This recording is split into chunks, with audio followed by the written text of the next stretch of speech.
Hello বন্ধুরা, আমি আশা করি আপনারা প্রত্যেকেই ভালোই আছেন। তো আমার সঙ্গে থাকার জন্য আপনাদের ধন্যবাদ। তো আমি একটা ভিডিও ইতিমধ্যে আপলোড করতে চলেছি, আগের ভিডিওটা দেখুন, তারপরে আপনাদের সাথে কথা বলবো। আমার পরিবারে অনেকগুলো কুকুর, তার মধ্যে এটা তো মোটামুটি এই 9 নম্বর। তো এরপরে আরো অনেকগুলো আছে, তো সবাই এই মুহূর্তে ঘরে নেই, ছাদে টাদে গেছে বা বাইরে একটুখানি পটি হিসু এইসবের ব্যাপার থাকে, তো তো সেই কারণে ওরা গিয়েছে। তো মোটামুটি বাড়িতে আমি একটা ওদের চিড়িয়াখানাই আমার বাড়িতে আছে, এজন্য আমার বাড়িতে অনেকেই কেউ আসতে চায় না বাড়িতে। তো কিন্তু ওদের আমি খুব ভালোবাসি, তাই রাখি। আমার বাড়িতে আপাতত 14টা বাচ্চা এবং বাইরে থেকে আরো 3টে বাচ্চা আমার বাইরেটায় শুয়ে আছে। আমি জানি না, এবার সামনে তো আবার সিজন আসছে, তো আরো হবে, কতগুলো আরো পাবো আমি জানি না।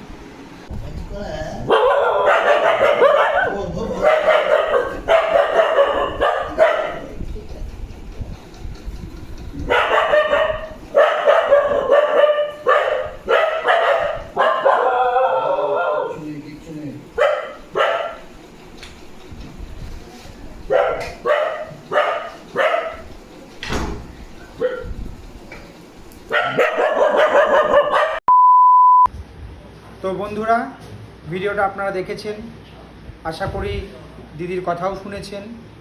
তো একজন পরিবার যদি তার বাড়িতে এতগুলো বাচ্চা রাখতে পারে, প্রায় 19টা বাচ্চা, তো আমরা কি পারি না?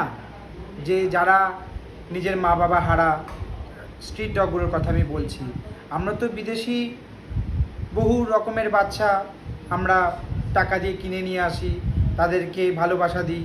তো আমরা কি পারি না প্রত্যেকেই আমরা এই রাস্তার বাচ্চাগুলোকে, যেগুলোকে আমাদের ভারতীয় স্ট্রিট ডগ বলা হয়, সেই বাচ্চাকে আমরা তাদের জন্য একটা ঘর দিতে? আমরা যতটুকু খাই তার থেকেই কিছু অবশিষ্ট বাচ্চা খাবার খেয়ে ওরা বেঁচে থাকবে।